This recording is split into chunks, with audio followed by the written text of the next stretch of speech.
პარტიას.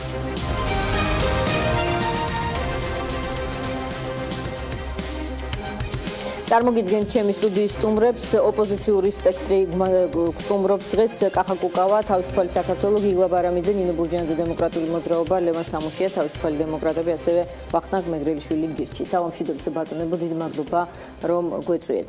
პირველი კითხვა სწორედ ის მინდა დავსვა, რაც ძირითადად ჩვენს ანონსშიც იყო. ბატონო კახა, როგორ აპირებთ ოპოზიციის მთავარი ფუნქციის შესრულებას, ხელისუფლების კონტროლს, თუ კი პროცესები ამდაგვარად გაგრძელდა, რაც ჩვენ ვნახეთ არჩევნების შემდეგ და რა ჯერჯერობით ისევ გრძელდება. დიდი მადლობა ეთერში მოწვევისთვის. არ ვიცი რას გულისხმობთ დღევანდელ ამბავს თუ გულისხმობთ, ეხლა არ ამგონია ეს ოპოზიციისთვის რაღაცა დიდი დანაკლისი იყოს. ხო, დღევანდელს არ გულისხმობ დაწყებულ თავისუფალი დემოკრატების პრობლემით, გაგრძელებული რესპუბლიკელების, ნაციონალური მოძრაობაში ასე ყველა ცოტა სხვადასხვა რეალობა არის. გულისხმობ თავისუფალი დემოკრატები იყო ოპოზიციური პარტია, ცალსახალი ბოლო. ცალსახე პრინციპში არ ვსვავ კითხოს ცალსახე. ჩემთვის სხვადასხვაა ეხლა ეროვნული ფორუმი და თავისუფალი დემოკრატები არ არის ერთი და იგივე რიგის მოვლენა, იმიტომ რომ თავისუფალი დემოკრატები იყვნენ ოპოზიციური პარტია, მკაფიოდ გამოხატული, ეს ერთი მოვლენა არის და თუ ის რაც შეეხება ეხლა რესპუბლიკურ პარტიას და ეროვნულ ფორუმს, მე არ ვიცი, მე არიან ოპოზიციური პარტია, არ არიან ვერც უცფაშვილისგან, ვერც საინკიძისგან, მაინც მკაფიოდ ეს განცხადებები ვერ მოვისმინეთ, გავადრო და ეხლა არ არის პრობლემა, მოვისმენთ და არ ამგონია რომ ეგ იყოს ეხლა ქვეყნის ძირითადი ან სატირალი, ან საზრუნავი. ძირითადი საზრუნავი არის ქვეყნის ის, რაც თქვენ ბრძანეთ, რომ როგორ უნდა მოხდეს ამ სიტუაციის დაბალანსება, როდესაც საკონსტიტუციო უმრავლესობა აქვს პარტიას, რომელიც რეალურად არის ერთი მცირე ჯგუფი, რომელსაც არ გააჩნია საზოგადოების ისეთი ფართო მხარდაჭერა, რომც გააჩნდეს, ეგეც პრობლემა იქნებოდა და რომ არ გააჩნდა საკონსტიტუციო უმრავლესობა აქვს, ეგეც პრობლემა არის. აქედან გამომდინარე, მე ვფიქრობ, ძირითადი საზრუნავი არის ის, რომ ძალიან გვიან 21 საუკუნეში ეს ძალიან გვიანაა, რა თქმა უნდა, სხვა ერებმა ეს 200 და 300 წლით ადრე მოახერხეს, მაგრამ მოვძებნოთ, დავაწყნაროთ ჩვენი პოლიტიკური ცხოვრება და მოვძებნოთ პოლიტიკურ ძალებს თანამშრომლობის და პარტნიორობის ისეთი ფორმა, აი როგორიც ფშურდა და ბევრი გავაზიარი კიდევაც Facebook-ის კეთილზე, მიუხედავად იმისა, რომ როგორი წვავე დაპირისპირება იყო კლინტონსა და ტრამპს შორის, აი როგორ აკეთებენ ბოლო დღეების მანძილზე ისინი ცივილიზებული სახელმწიფოების დემონსტრირებას, ხო? ეს მე არაერთხელ მithქვია და ეხლაც რომ იმან CESCOM კი არ დათვალა არჩევნების შედეგები და ბათილი ბიულეტენი ოქმებს კი არ ელოდებოდნენ, არა, როდესაც ჰილარი კლინტონმა თქვა და მიულოცა ტრამპს, აი იქ დამთავრდა არჩევნების შედეგები. საქართველოში ეს ერთხელ მოხდა 1990 წელს, მას შემდეგ ეს პრეცედენტი ვერ შედგა და მე მგონია რომ მთავარი ეროვნული ამოცანა ეს არის, ვინაიდან ხელისუფლებას არ აქვს პასუხისმგებლობა, დანარჩენმა პოლიტიკურმა ძალებმა უახლოეს წლებში შევძლოთ საქართველოში ჩავატაროთ არჩევნები, რომლის შედეგები არ იქნება არავისთვის გაყალბებული და როდესაც წაგებული დაურეკავს მოგებულს, მიულოცავს არჩევნების შედეგებს და მოგებულიც იმას კი არ იტყვის, ახლა რომ დაგიჭერს უყველას და დაწეროს ნიუ-იორკის გუბერნატორმა განცხადებაო, არა, იტყვის იმას, რაც განაცხადა ტრამპმა და რაც მანამდე ყველა ამერიკელმა პრეზიდენტმა, ეს არის მათი პირველი გამოსვლა, რომ მისი პირველი ამოცანა არის დღეს ქვეყნის გაერთიანება. მე ვფიქრობ, რომ საქართველოსთვის აი 2016 წელს, 2017 წელს და 2018 წელს ეს არის მთავარი ეროვნული ზეამოცანა. ბატონო ლევან, თქვენ პარტიაშიც მოხდა ეს ჩვენმა აუდიტორიუმის ამიტომ კონკრეტულად რომელიმე პარტიის შესახებ ამ საღამოს აღარ ვაპირებ კითხვებს დასმას, რაც უკვე ამოწურულია. მე მაინტერესებს მომავალში, აი როდესაც არის საუბარი იმაზე, რომ ზრუნვა მიმდინარეობს უკვე დიდი ოპოზიციური გაერთიანების შექმნაზე, რაც ახლა ჩვენ მოვისმინეთ, რომ ერთ-ერთმა ლიდერმა ქართული ოცნების თქვა, რომ ეს თვითმიზანი თუ იქნება, თავისთავად ეს იდეა უკვე საფუძველშივე არასწორია, რაღაც ესეთი იყო მის წინდრება, ზუსტად ვერ ვახტენ, მაგრამ აზრი ესეთი იყო. მაინტერესებს ამ რაღაცა ოპოზიციური ფლანგის შექმნაზე რეალურად მიდის თუ არა საუბრები. მოგესალმებით, ნორა მოგესალმებით მაყურებელს. ნუ თქვენ თუ გულისხმობთ ჩვენთან მიდის თუ არა საუბრები ჩვენ პარტიასთან, გამორიცხული ჩვენთან არ ყოფილა რა არის საუბარი და ვაფიქსირებ კიდევაც, რომ მსგავსი რამ უბრალოდ საუბარი არ ყოფილა, ახლა ჩვენ ტელევიზიით ვხედავთ სურვილს გარკვეული პიროვნებების, რომლებმაც პარტიები დატოვეს, რაღაც შექმნან ოპოზიციური ფლანგი, ნუ მძლავრი, ანგარიშგასაწევი, ეს უკვე მათი გადასაწყვეტია და საზოგადოება რამდენად დაიჯერებს, რამდენად რეალურად ოპოზიციური იქნება, მას რო გვაჩვენებს ამ შემთხვევაში და აქედან გამომდინარე მე ზედმეტად ახლა ვერ ჩაურღმავდები იმას, რაც ჩვენც არ ვიცით ზოგადად და რაზეც დიდი წარმოდგენა არ გაგვაჩნია. ახლა რაც შეეხება ახლა კითხვის მეორე ნაწილს მე კახას ვეთანხმები იმაში, რომ საკონსტიტუციო უმრავლესობა აქვს დღეს ოცნებას და ზოგადად იქ პარლამენტში შიგნით ყოფმა ოპოზიციურმა ძალებმა რაიმე ისეთი რეალური ხელშესახები გააკეთონ, რასაც ვერ შეძლებს ამ შემთხვევაში პარლამენტს გარეთ ყოფი ოპოზიცია, ანუ საუბარია პარლამენტს გარეთ არჩენილ ოპოზიციაზე, მე ნაკლებად წარმომიდგენია, ვინაიდან საკონსტიტუციო უმრავლესობა იმას ნიშნავს, რომ აკონტროლებს ერთი პოლიტიკური ძალა და ჯგუფი ყველას და ყველაფერს. ყველაფერს აკონტროლებს. ამ შემთხვევაში ამ სირგლივ მინდა რომ ვიტრიალო დღეს მესმის რომ თქვენ ბერკეტი არ გეკნებათ, მაგრამ ბერკეტი არც ერთ მოძებნება საჭირო 4 წლის თავზე და მანამდეც კიდევ არ საჭირო ამაზე რომ ბერკეტი არ ექნება არც ერთ ოპოზიციურ ძალას, არც პარლამენტში ყოფს და პარლამენტს გარეთ ყოფ ოპოზიციურ ძალას, ეს ერთი. მაგრამ პირველ რიგში ჩვენი თავისუფალი დემოკრატების ამოცანა და დღის წესრიგი არის ამ შემთხვევაში ის, რომ ნებისმიერ თემასთან დაკავშირებით, რომელიცაც ჩავთვლით ამ შემთხვევაში, რომ იქნება ქვეყნისთვის საზიანო, არ იქნება სწორად მიმართული ამ შემთხვევაში და იქნება ქვეყნის არჩეული კურსისადმი გადახვევა და ღალატი, ჩვენ ვაპირებთ დასაბუთებულად ბუნებრივია საზოგადოება ჩავაყენოთ საქმის ყურში და მწვავე ოპონირება გაუწიოთ ხელისუფლებას. აი ეს დაგვრჩენია სხვა ჩვენ ამ შემთხვევაში ამ მომენტისათვის რაიმე სამართლებრივი გზა რომ გითხრათ, არ არსებობს ბუნებრივია, მაგრამ თავარი ჩვენ არ ვაპირებთ რომ წაუყრუოთ და არ მოვთხოვოთ ხელისუფლებას საარჩევნო სისტემის ამ შემთხვევაში შეცვლა და მე და ალბათ არწმუნებული ვარ ამაში რომ ოპოზიცია ამ მოთხოვნაში იქნება ერთიანი და ერთიანად გავერთიანდები და მოვითხოვთ იმას რომ ეს ალბათ სახსენებელი მაჟორიტარული სისტემა იქნას ამოღებული საარჩევნო კოდექსიდან რა დაპირებაც ჰქონდა 2012 წლამდე ხელისუფლებას და რაზეც გვეუბნებოდნენ თითქოს და 2016 წლის არჩევნებისათვის საზოგადოება მზად არ იყოს და 2020 წლისათვის მოემზადებოდა საზოგადოება ამისათვის აჰა მოვიდა 2020 წელი მოვიდა იმ გაგებით რომ გადალახულია 2016 წლის საარჩევნო პერიოდი და ჩვენ ყველა უნდა მოვთხოვოთ და უნდა მოვითხოვოთ ჩვენი პოზიცია უნდა დავაყენოთ და უნდა ვიყოთ შეუვალები ამ პოზიციაში რომ იქნას საარჩევნო სისტემა შეცვლილი სასამართლო რეფორმა რასაც ამ ტალღებს უძახოდნენ ბოლოს და ბოლოს იქნას არათუ ბოლომდე მიყვანილი არამედ რეალური ხელშესახების ცვლილებები თორე იქ რაც შეჩერდა ვითომ საარჩევნო სისტემასთან დაკავშირებული სასამართლო სისტემასთან დაკავშირებული ის მესამე მოსმენასთან დაკავშირებით პარლამენტში მსგავსი არაფერი ხელშესახების ცვლილებები არ არის ანუ ძირეული უნდა იპოვოთ თქვენ ფიქრობთ შეხების საერთო წერტილები ოპოზიციურმა სპექტრმა რაზეც ერთობლივად მე პირდაპირ გეტყვით მე თავისუფალი დემოკრატები ამ შემთხვევაში და საუბრობთ ამას თავისუფალი დემოკრატების სახელით ჩვენ ვაპირებთ რომ დამოუკიდებლად გავუძლიერდეთ და ამ შემთხვევაში გავუძლიერდეთ როგორც პოლიტიკური ძალა მაგრამ არანაირად წინააღმდეგობაში არ მოდის თავისუფალი დემოკრატებთან ის რომ რაიმე შეხების წერტილი ვიპოვოთ გარკვეულ თემატურ საკითხებთან დაკავშირებით რაც იქნება პირველ რიგში ქვეყნისთვის სასარგებლო და მიღწევადი დაგებრუნდეთ ბატონო ვახტანგს მინდა ვკითხო ბატონო ვახტანგ მიხედავთ იმისა რომ ამ მაგიდასთან ახლა უკვე სრულიად სხვადასხვა პოლიტიკური გემოვნების როგორც საგარეო კურსთან მიმართებაში ასევე ვთქვათ კონკრეტულ ხედვებთან ქვეყნის განვითარების სხვადასხვა ასპექტის თვალსაზრისით ხედვებთან მიმართებაში განსხვავებული პოზიციები გაქვთ თქვენ მიგაჩნიათ თუ არა რომ ვთქვათ ის პოლიტიკური ძალები რომლებიც ახლა აქ ხართ წარმოდგენილნი რამეზე ისეთზე შეთანხმდეთ რასაც ჩამოაყალიბებთ და ხელისუფლების მიმართ ისეთი მკვეთრები იქნებით, ისეთი დამაჯერებლები, რომ მათ აიძულებთ ბერკეტის არქონის შემთხვევაშიც რაიმე ცვლილებები მოახდენინოთ. მოგესალმებით, თქვენ სტუმრებს.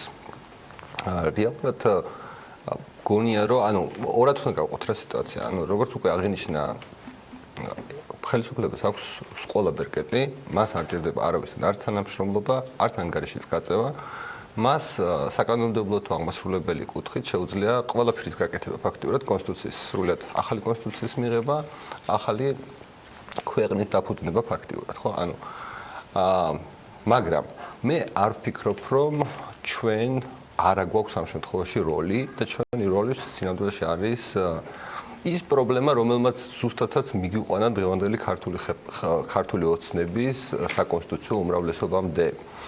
ჩვენ არ ვითვალისწინებთ იმას, რომ მოსახლეობაში არის ძალიან დიდი ნიჰილიზმი და დაახლოებით ნახევარი ამომრჩევლების უბრალოდ არც ყოფილა არჩევნებზე. ხოლო ქართულმა ოცნებამ ის პოზიცია, რომელიც მას დღეს აქვს, მიიღო 4-დან 1 ამომრჩევლის მხარდაჭერის სანაცვლოდ. ცხადია, ეს არ არის ნორმალური და ახლა ბატონო ლევანმაც აღნიშნა, რომ ცხადია, ჩვენ გვაქვს თემები, რომლებზეც გადაკვეთა გვექნება. მაგალითად ის, რომ მაჟორიტარული სისტემა და ზოგადად საარჩევნო სისტემა ამ ქვეყანაში არის ძალიან მანკიერი. მე არ მგონია, რომ ამაზე ზოგადად პოლიტიკური მოთამაშეები ვერ შევთანხმდეთ. ანუ იქნება თემები, რომლებზეც შეთანხმება არის სრულიად შესაძლებელი. და არის რაციონალური ამავე დროს. თუმცა რაც შეეხება იმას, თქვათ, მოხერხდება თუ არა ოპოზიციური გაერთიანების, რაღაც ახალი გაერთიანების ჩამოყალიბება, ჩვენთვის ამას განსაკუთრებული მნიშვნელობა არ აქვს, იმიტომ რომ ჩვენ როგორც გვინდოდა რაღაც თემები, ანუ რაღაცა თემების გატანა, როგორც გვინდოდა რომ რაღაც მომხდარიყო ამ ქვეყანაში, ეს იქნებოდა რაღაცა გადასახადების გაუქმება, ეს იქნებოდა, არ ვიცი, განათლების სისტემის გათავისუფლება იმ რეგულაციებისგან თუ ნარკოტიკების ლეგალიზაცია. ანუ ის თემები ჩვენთვის, ანუ ხო არაფერი არ შეცვლილა, შესაბამისად ჩვენთვის არაფერი არ შეცვლილა და ჩვენ რაღაც ბედბაც გაგვიღიმა, რომ ამ არჩევნებში წაგებაც ვერ მოვახერხეთ, ხო? ანუ აქედან გამომდინარე ცოტა განსხვავებულ სიტუაციაში ვართ და არ გვიწუნევია ის ტკივილი, რომელიც ზოგადად აი ამ მახინჯმა სისტემა და ძალიან ბევრ პოლიტიკურ ძალას მიაყენა. ნუ გასაგებია რომ ჩვენ ამ პერიოდის განმავლობაში საქმე უფრო რაღაცა ხელისუფლებასთან წვავეულ პიონერებას ჩვენ გვაქვს საქმე ადამიანებთან, ხალხთან და ჩვენ მგონია რომ იმ აქტივობით რომელიც ამ პერიოდის განმავლობაში ჩვენ უნდა ვაწარმოოთ, ჩვენ თავარი ამოცანაა რომ რაც შეიძლება მეტი ადამიანის ნდობა და მეტი ადამიანის სიმპათია დავიმსახუროთ. დიდ ოპოზიციურ გაერთიანებაზე თქვენი მისამართით არის შემოთავაზებები, ამაზე უსუფაშვილი საუბრობს, ოღონდ ცოტა ზოგადად ჯერჯერობით. არა, მე ჩვენ შემთხვევაში მსგავსი რამე არაფერი არ ყოფილა, მაგრამ მეორე ერთ მე აზრსაც დიდად ვერ ვხედავ. იმიტომ რომ მე მაგალითად არ მახსენდება ფიზიკურად, აი მაპატიონ, ამაც დღეს თქვენ სტუდიაში წარმოდგენილ სტუმრებზეც არ ვიტყვი, მაგრამ აი გუბასანიკიძით დაიწყეთ, ხო? მე ფიზიკურად არ მახსოვს რა უნდა გუბასანიკიძე. მე მგონი ყველა მეტნაკლებად იცის, ვისაც ოდნავ პოლიტიკა აინტერესებს, კონკრეტულად რა საკითხები გვაინტერესებს ჩვენ. კონკრეტულად იცის, რომ ადამიანები არ უნდა დავიჭიროთ, გადასახადები უნდა შეცვლილდეს, ბიუროკრატია უნდა შეცვლილდეს, მაგრამ მე არ მახსოვს ამ პოლიტიკურ ძალებს, ვის გაერთიანებაზეც არის საუბარი.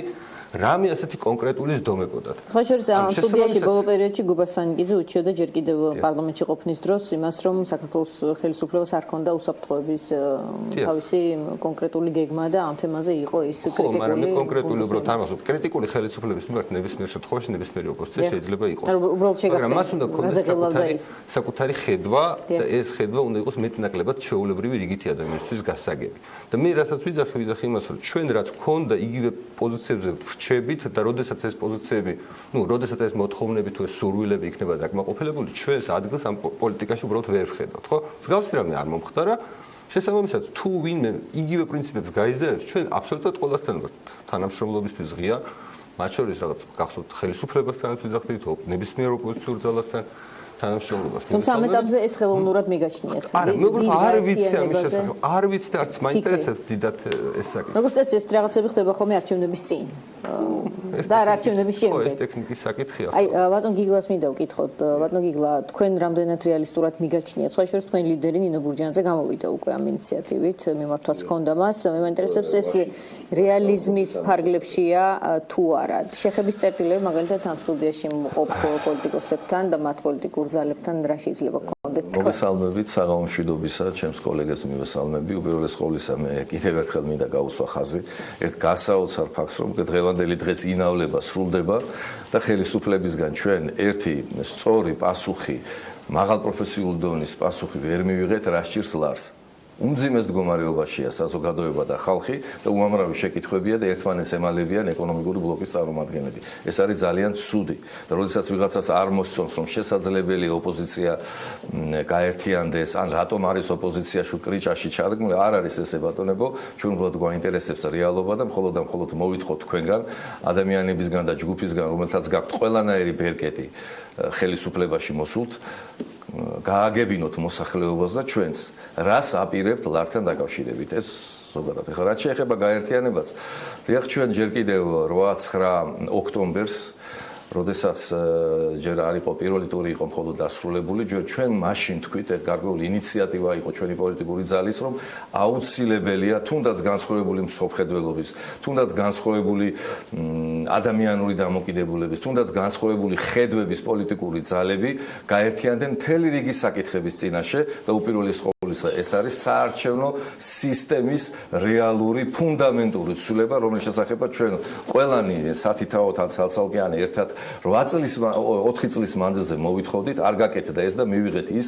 რაც მივიღეთ საოცარი შედეგი არჩევნების ტოტალური გაყალბება, რომლის შესახებაც უკვე მართველი გუნდის წარმომადგენლები და მათი დამფუძნებლებიც გვიარყოფდნენ, მაგრამ ამან ჩვენ არ უნდა შეგვიყვანოს შეცდომაში. ჩვენ როდესაც ვამბობდით, რომ გავერთიანდეთ, ეს იყო გაერთიანება რომელიღაცა იდეის, რომელიღაცა წამოწყების, თუნდაც რეფორმატორული აზრის გარშემო და არა მთლიანად პოლიტიკური სპექტრის გაერთიანება. ეს ნაადრევია, თუმცა შესაძლებელია. და კიდევ ერთ მაშინ ესე ანონსივით, პრეამბულასავით ვიტყოდით, რომ ჩვენ შეიძლება ნებისმიერ პოლიტიკურ ძალასთან ვიმეორებ განსხვავებული იდეოლოგიის, ხედვის, დამოკიდებულების, წესის, ყოფის კონდეს საუბარი ამა თუ იმ თემებთან და უპირველეს ყოვლისა საარჩევნო სისტემის რადიკალურ ცვლილებებთან დაკავშირებით გარდა ერთი პოლიტიკური ძალისა, რომელსაც ნაციონალური მოძრაობა ჰქვია. ამას ჩვენ ვამბობთ და მომავალშიც ამას გავაკეთებთ. დანარჩენ ცხოვრება გვაჩვენებს. ის რომ პოლიტიკურმა სპექტრმა იარსებოს და ბატონო ახლა ბრძანა, თავისი დღის წესრიგი კონდეს, ეს განავითაროს საზოგადოებამდე ეს მოსაზრებები მიიტანოს, ამას ჭირდება კონკრეტული ფინანსები. ბატონო კახა, როგორ ფიქრობთ, ამისი რესურსი არის თუ არა დარჩენილი ქვეყანაში? ზუსტად იმიტომ რომ ფინანსური რესურსი არ არის დარჩენილი, მე ვფიქრობ რომ ზუსტად ამიტომ არის ერთიანობა აქტუალური და მე ვფიქრობ რომ ჩვენ უნდა ვიყოთ ადეკვატური შექმნილი ვითარების, ხო? ეხლა მესმის ხოლმე ხშირად რომ აი პრორუსული, პროდასალური, მემარცხენე, მემარჯვენე ერთად ვერ დავდგებით, გეგონება ბელგიაში ვცხოვრობთ ეხლა. კი, რომ იყოს საქართველოში დემოკრატია, ბიზნესმენები რომ პოლიტიკურ პარტიებს შემოწირულობებს ურიცხავდნენ, დებატები რომ იმართებოდეს ეხლა მემარცხენება, მემარჯვენე. ჩვენ ვართ უზბეკეთში, ჩვენ ვართ ბელორუსიაში, სადაც ავტორიტარული სისტემა 8 მილიარდი პოლიცია და გუბერნატორები გებრძვიან და ნებისმიერი პარტიის იდეოლოგიური პროდუქტით მონაწილეობა არჩევნებში, ჩემს ეს რაღაცა უფრო კეკლუცობა არის და არ არის პოლიტიკა იმ გაგებით, რომ პოლიტიკა გულისხმობს ქვეყნის ცხოვრებაზე ზეგავლენის მოხდენას, როცა პოლიტიკური პარტიის მაქსიმუმი. და მოდი ვთქვათ ახლა გულწრფელად, რომ ეს იყო ამ არჩევნებში, ოცნების და ნაციონალების გარდა ყველა პოლიტიკური პარტიის პროგრამა მაქსიმუმი იყო ბარიერის გადალახვა. პროგრამა მაქსიმუმი იყო ეს, გულწრფელად. ბატონო კახა, 8 მილიარდის ჯობნის პერსპექტივა დიდად. არა, რატო ჩვენ ხო გვაქვს გამოცდილება საქართველოში, კაცო. ჩვენ გვაქვს 8 მილიარდი არ მე მაინტერესებს, ფული არის თუ არა? არის ელექტორატი, რომელიც იყიდება, 30-40% შეგიძლიათ იყიდოთ, არის ელექტორატი, რომელიც არ იყიდება, მაგრამ ვისაც არ იყიდება, იმისთვის არის საჭირო სხვა мотиваცია. ეს სხვა мотиваცია არის ის, რომ თუ ის დაინახავდა, რომ ყოფილიყო მესამე ძლიერი პოლიტიკური ცენტრი ამ არჩევნებშიც მოუგებდა ხელისუფლებას. მაგრამ ეხლა იმ ამოცანისთვის არავის საწყენად არ მიიღებს, ჩემ თავზეც ვიძახ ეხლა იმ ამოცანის გადასაწყვეტად, რომ კუკავა და სამუშია დეპუტატები გახდნენ, ჩვენი ხალხი ცოტა ინდიფერენტული არის, ვერ აუხსნი ამას, რომ ამ ეტაპზე ის არ გამოვიდა ხალხი იქიდან, რა ქვია, სახლიდან ქუჩაში. იმიტომ რომ ჩვენ არა გვაქვს დემოკრატიული სახელმწიფო, საერთოდ სახელმწიფოებრიობის ტრადიციაში. ეს მხოლოდ ხალხის ბრალია თუ პოლიტიკური ძალების? პოლიტიკური ძალების ბრალია, როგორი ხალხი, აი საერთოდ ხალხის ლანძღვა და კრიტიკა არ მესმის. ეს არის მოცემულობა, ქართველები როგორებიც ვართ, ესეთები ვართ. პოლიტიკოსები უნდა მოვერგოთ ამ ხალხს. ხალხის კრიტიკა რომ ჩვენი ხალხი ზედმეტად ტრადიციულია თუ არალიბერალურია თუ ესეთი ვართ ქართველები. ამიტომ პოლიტიკოსებმა ვინებოთ კეთილი. საქართველოში მოხდა ხელისუფლების ცვლილება სამჯერ ეს მოხდა ფარტო ოპოზიციური ფრონტის ხელი იყო 90 წელს როცა გამსახურდიამ ჩამოაგდა კომუნისტები, მეორეჯერ მოხდა 2003-ში, მესამეჯერ მოხდა 2012 წელს და ეს ხდება ნებისმიერ ავტორიტარული რეჟიმის პირობებში. შეუძლებელი არის ეხლა რომ უზბეკეთში მიიღოს მონაწილეობა 11 პარტიამ არჩევნებში და ერთ-ერთმა დაამარცხოს მართველი რეჟიმი. ეს არის შეუძლებელი. ავტორიტარული რეჟიმი ყოველთვის თუ არა, რა ვიცი, მე რაც გამიგია ყველა შემთხვევაში შეიძლება მხოლოდ ფართო დემოკრატიული ავტორიტარული რეჟიმის რა ნიშნები აქვს ივანიშვილის მთავრობაში? 73-დან 73 ოლქი მოიგო, ორი ქვეყანა არის ევროპის კონტინენტზე, საქართველო და ბელორუსია. ეს არის ჩემი შეკითხვა. სტატისტიკა არის, ნინო, ჩემო ძვირფასო. ევროპის კონტინენტზე არის ორი ქვეყანა, რომელშიც კონსტიტუციური უმრავლესობა აქვს ხელისუფლებას, რომელშიც 73-დან 71 ფორმალურად მოიგო, მაგრამ ორშიც მისადმი ლოიალურმა კანდიდატებმა გაიმარჯვეს, ხო? ეს ხო არ ხდება ნორმალურ ქვეყნებში, ხო? ნორმალური იქნებოდა, რომ 50-დან 50 შტატი მოიგო იმას, რა ქვია, ან ტრამპს, ან კლინტონს.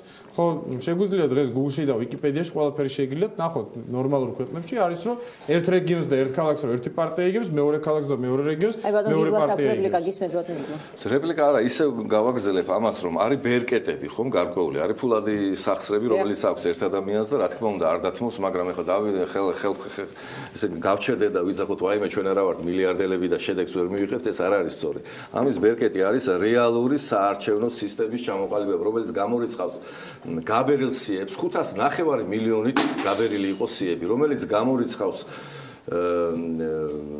გაყალბებას, რომელიც გამორიცხავს ისეთი თანამდებობის პირების დანიშვნას, რომლებიც ხელს შეუწყობენ გაყალბებას და მოსყიდვას ადამიანების, რომელიც გამორიცხავს მაჟორიტარულ სისტემაში იმ ადამიანების მოყვანას, რომელთაც პოლიტიკასთან არანაირი კავშირი არ აქვს, მაგრამ ბატონო გიგლა, დაუშვათ ისეთი რამ, რომ ვერ მოხერხდა ამ სისტემის შეცვლა. თქვენ თავად თქვით არაერთხელ, რომ მას ამ უმრავლესობას ყველანაირი ბერკეტი აქვს და არ შეცვალა უბრალოდ. მაშინ რა გეგმა B არსებობს? არსებობს გეგმა ახლა თქვენ პარტიაში მაგალითად. წესით ყველა პარტია ამაზე უნდა ფიქრობდეს. რა თქმა უნდა, მხოლოდ და მხოლოდ კონსტიტუციური გეგმა, კონსტიტუციურ ჩარჩოებში არსებული ყველა ნაცადი და ჯერ კიდევ არანაცადი გეგმები დაწყებული ტოტალური გრანდიოზული მიტინგებითაც კი, მაგრამ აქამდე იმედია ხელისუფლება არ მივა. როდესაც არ მოგისმენენ ერთხელ, არ მოგისმენენ მეორედ, მესამედ, მეოთხედ, როდესაც საერთაშორისო ორგანიზაციებია, როდესაც ჩვენ ახლახანს ჩვენ 300-იც არჩელი ქონდა, ხო? სააპელაციო სასამართლოც უარი გითხრა, ახლა ჩვენ ადამიანის უფლებებთა დაცვის სტრასბურგის სასამართლოში ჩავიტან ჩვენს დოკუმენტებს, როდესაც იქიდანაც იქნება ადეკვატური მოთხოვნა იმის, რასაც ჩვენ ვითხოვთ და ეს არ იქნება, მაშინ რა გზა რჩება? ისევ კონსტიტუციური გზა, ოღონდ საერთო სახალხო მოთხოვნის ხელისუფლებასთან დაკავშირებით. ეს ერთი მეორეს არ გამორიცხავს. ამიტომ ნუ რავის ნუ გონია რომ ვიღაცამ ყურები ჩამოყაროს, იმიტომ რომ მას ფინანსები არ აქვს. არა, ფულით, მარტო ფულით ყველაფერი არ წყდება. თუმცა სამწუხაროა, რომ მოდი პირდაპირ ვთქვათ, ადამიანების გარკვეული ნაწილი მიეყიდა არა იდეას, არა დემოკრატიზმის პრინციპებს, არა თავიანთი შვილების და შვილთა შვილების მომავალზე ზრუნვას, არამედ 500 ლარს, 600 ლარს, 700 ლარს, 800 ლარს. ცუდია ეს რომ ასეა და იმიტომ ვამბობთ ჩვენ რომ საერთო შეხების წერტილები ოპოზიციურმა პარტიებმა უნდა გამოძებნოთ იმ თვალსაზრისით, რომ უპირველესი რაც არის, ეს არის მაჟორიტარული სისტემის შეცვლა და საერთოდ სისტემის ფუნდამენტალური შეცვლა. საერთოდ საარჩევნო გარემოს შეცვლა. აბსოლუტურად. არ შეიძლება ის რაც ხდება. ბატონ ლევან, ოპოზიციური სპექტრის დალაგება გადალაგებაში, როგორც წინა საარჩევნოთ, ისე არჩევნების შემდეგ პერიოდში და შორეული გეგმით, როგორ ფიქრობ, ჩართულია თუ არა საკუთარი ფინანსებით პროცესში ის ვინც ფლობს ქვეყანაში ყველაზე დიდი რაოდენობის ფინანსებს. ცით რა არის ამ შემთხვევაში გარკვეულწილად ეჭვები არსებობს, ბუნებრივია, მაგრამ კონკრეტულად რო ვისაუბროთ, რომ ეს ასე არის, ამისთვის კონკრეტული მტკიცებულებები არის. კონკრეტული მტკიცებულებები არის. არა, ნუ პარტიაზე არ ვლაპარაკობ ზოგადად, რომ ახლა ჩვენ თუ ასე განვაზოგადებთ, რომ პარტიის წევრებზე ყოფილებზე ვლაპარაკობთ, ეს არის გამორიცხული, ამაზე არ არის უბრალოდ. არა, ნუ ზოგადად არის, მე პირდაპირ შემიძლია გითხრათ, რომელიც არასდროს ყოფილა საქართველოში ოპოზიციურ ფლანგზე არჩევნების შემდეგ და ძირითადად მიდის ამ შემთხვევაში დასავლური მიმართულების მქონე პარტიებთან დაკავშირებით გარკვეული გამოხშირვები, რასაც ვქვია და აქ რყევები, მაგრამ ფორუმი დასავლური იყო? არა, მე ფორუმზე არ მაქვს საუბარი, ფორუმზე არ ვსაუბრობ. ამ შემთხვევაში ერთ-ერთი ლიდერი გულბასანიძე ერთი ადამიანი არის, აქ ერთი ადამიანზე არ არის საუბარი ამ შემთხვევაში და ერთი ლიდერზე არ არის საუბარი, მაგრამ ზოგადად საუბრობ, მაგრამ მე არ მაქვს კონკრეტული მტკიცებულება და ამ შემთხვევაში მტკიცებით ფორმაში ვისაუბრო ამ კონკრეტულ საკითხთან დაკავშირებით. ხოლო რაც შეეხება თვითონ ოპოზიციის ერთიანობას, მე ცოტა განსხვავებული პოზიცია მაქვს ამასთან დაკავშირებით. ოპოზიციის ერთიანობა არ უნდა მოხდეს ხელოვნურად. არ შეიძლება ერთი ხელოვნურად გავერთიანდეს ძალები. უბრალოდ მე ვერ ვიქნები იმ ძალასთან ამ შემთხვევაში იდეურ თანხვედრაში და შემდგომ ბოლომდე პოლიტიკურ ბრძოლაში, რასაც ქვია ერთ ბლოკში თუ რომ თქვა საარჩევნოდ გასასვლელად და რომელიც არ არის თანხვედრაში დაუშვათ დასავლურ ღირებულებებთან და დასავლურ ორიენტაციასთან.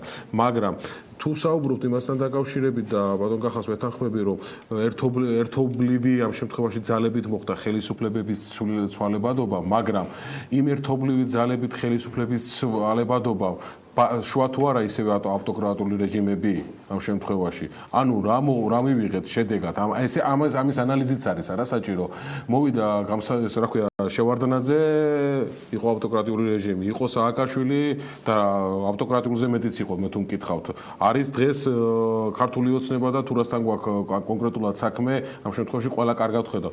ანუ აქ ცოტა უფრო სხვა კუთხით არის დასანახი, ხოლო რაც შეეხება ფინანსებს, პირველად მონაწილეობდი არჩევნებში მე როგორც ამ პროცესებში ჩართული და მე კარგად ვიცი რომ და დავინახე რომ ფინანსები გარკვეულ როლს თამაშობს, მაგრამ არ არის ფინანსები გადამწყვეტი. ჩვენ ვერასდროს ვერ მოუგებთ თუნდაც საქართველოს ბიუჯეტის მქონე პიროვნებას ფინანსები და რაც არ უნდა ოპოზიცია გაერთიანდეს საერთოდ და მე მგონი რაც ძალიანად ხალხი გაერთიანდეს თანხმობრივად ვერ მოუგებს ფინანსებით, მაგრამ აქ ფინანსებზე არ არის საუბარი. აქ ზუსტად ამ მომრჩეველთან ჩვენი პოზიციების სწორად მიტანა არის საჭირო და გადავხედოთ რამდენი დარჩა სახში ამორჩეველი, რამდენი არ გამოვიდა. აქ ჩვენ თითოეულმა პოლიტიკურმა ძალებმა და ჩვენს თავისუფალი დემოკრატიამ ამას მოგვავდებით, იმიტომ რომ ჩვენ ის პოზიციონირება არ ქონდა სწორი შესაძლებელია და უფრო მკაფიოები უნდა იყოს ჩვენს მესიჯებში და გზავნილებში. ამ კონკრეტულ სეგმენტებთან დაკავშირებით ბატონო ვახტანგ, ფინანსები და პოლიტიკა, თქვენც გაიარეთ ეს წინასაარჩევნო პროცესი. რამდენად საჭიროა იმისთვის, რომ კომუნიკაცია მოახდინოთ აუდიტორიასთან მომავალი არჩევნებისთვის. თქვენ უფრო მშვიდ რეჟიმში მიდიხართ, როგორც ჩანს. დიახ, მადლობა, ეს კარგი შეკითხვაა ნამდვილად, იმიტომ რომ ამ საკითხზე იმ ტრადიციულ დისკურსში თუ დავრჩებით, რომელიც საქართველოში ბოლო 25 წელია გადამწყვეტია. ერთმნიშვნელად ყველაზე მთავარი ამ ტიპის არჩევნებში გახლავთ ფინანსები. რას ნიშნავს ეს სინამდვილეში გვესმოდეს? ეს ნიშნავს იმას, რომ დაახლოებით საარჩევნო პროცესში ჩართულია, შეიძლება ცოტა შემეშალოს, მაგრამ ჩვენი მიახლოებითი გათვლით დაახლოებით 150,000-მდე რაღაც კოორდინატორი, 100,000-ზე მეტი ყოველ შემთხვევაში. რომელსაც სხვადასხვა პარტიებს ჰყავთ დაქირავებული, რათა საბოლოო ჯამში მათი ოჯახის წევრებმა მინიმუმ მიცენ ხმა ამა თუ იმ პარტიას. ეს კოორდინატორები მნიშვნელობა მათთვის არ აქვს, ხო, იქნებიან რაღაც ფორუმთან, გირჩთან თუ მნიშვნელობა არ აქვს ნაციონალურ მოძრაობასთან, ხო? ეს არის სუფთა პირდაპირი ამორჩევლის მოსყიდვა. ამ სტილით არჩევნების ჩატარება. კოორდინატორი ყოველთვის პარტიას აძლევს ხმას, რომელიც მას უხდის. დიახ, ახლა ეს არ ნიშნავს იმას, რომ ახლა 100%-ით ყველა და სადღაც რაღაც არ ხდება, მაგრამ რა თქმა უნდა, ერთადად 100-ია. ცოტა შორის მინდა გითხრათ, რომ ამაზე საინტერესო მოსაზრებაც ქონდა, როდესაც ჩვენ პირველად ვიღებდით ასევე არჩევნებში მონაწილეობას და ასეთ პროცესში პირველად ვიყავით და ქონდეს იდეა, რომ ესენი არიან ყველაზე სოციალურად გაჭირვებული ფენა საზოგადოების და ეს არის ერთგვარი თვითიდენტიფიკაციის მექანიზმი, რომ თუ ვინმე მუშაობს რაღაც პარტიულ კოორდინატორად, ეს იგი ამ ოჯახს ნამდვილად უჭერს. შესაბამისად, ეს კოორდინატორების სისტემა უნდა დასრულდეს. ამაში ისხმება ძალიან დიდი შავი ფული, ანუ არა ლეგალური დაფინანსება თითოეული პარტიის. ამას გარდა გასაგებია, რომ მხოლოდ ერთადერთი ხელისუფლება, რომელსაც აქვს საბიუჯეტო რესურსებით ანალოგიური პროექტების დაფინანსების შესაძლებლობა. ერთი საბიუჯეტო სექტორში დასაქმებული ადამიანები და პლუს საბიუჯეტო რესურსებით დაფინანსება ისეთი პროექტების, რომლითაც შესაძლებელია კონკრეტული ამორჩევლის გულის მოგება, ხო? თუ ჩვენ დავრჩებით ამ ნარატივში და ოპოზიციური პარტიები არ ვიფიქრებთ რაიმე ინოვაციურ მეთოდებზე, რომელიც იქნება ბევრად უფრო ხარჯთეფექტური, ვიდრე ეს ტრადიციული გზები, ცხადი არანაირი შანსი ოპოზიციურ პარტიებს არც მომავალში არ ექნებათ. მათ შორის მე აღარ მახსოვს რომელმა გამოთქვა ეს მოსაზრება, მაგრამ სრულიად ვიზიარებ.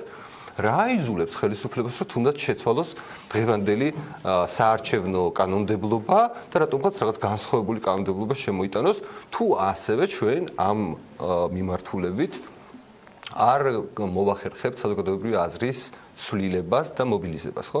მე არ მესმის. აქედან გამომდინარე, უბრალოდ რო შევაჯამო, რასაც ვამბობ, ჩვენი ამოცანა ის კი არა, რომ ერთმანეთს გავუერთიანდეთ და ჩვენი გაერთიანების მაგალითზე მინდა გითხრათ, რომ ეს თლად კარგი საქმე არ არის. ანუ ჩვენი ამოცანა რომ ეხლა ზუსტად ვიფიქროთ და ჩვენი გონებრივი რესურსები დავხარჯოთ იმისთვის, რომ ვიფიქროთ არატრადიციული ინოვაციური გზები, რომლითაც შეიძლება არსებული ჭაობის გარღვევა. ასეთი მაგალითები არსებობს? მაგალითად, თუნდაც ახლა რაზეც საუბრობდით, ხო, ახლა ტრამპმა ტრადიციული საარჩევნო კამპანია წარმოა, ბრექსიტის კამპანია ტრადიციული. ბატონო, არა, გასაგებია რომ ფული ქონდა, მაგრამ მე მოწინააღმდეგე მხარეს მინდა გითხრათ, რომ ფული არ ეკლდა. და ზუსტად ის რომ ტრამპი არა არჩევადად წარმოდგენილი იყო, რომ შეუძლებელი იყო ვინმეს წარმოედგენა თვეების განმავლობაში, რომ ტრამპი შეძლებდა იმ შედეგის მიღწევას, რომელსაც მან მიაღწია. გვაჩვენებს ჩემი აზრით, რომ დღეს არა მარტო საქართველოში, არამედ ზოგადად მსოფლიოში თანამედროვე ტექნოლოგიების განვითარების კვალდაკვალ, მოსახლეობის ტრადიციული პოლიტიკის მოყირჭების გამო და ასე შემდეგ, ნელ-ნელა ჩნდება შესაძლებლობები თუ როგორ შეიძლება დაუპირისპირდეს სისტემას არატრადიციული მეთოდებით. მადლობა, ჩვენ რეკლამაზე გავდივართ და ვბრუნდებით რამდენიმე წუთში იგივე შემადგენლობით დროებით.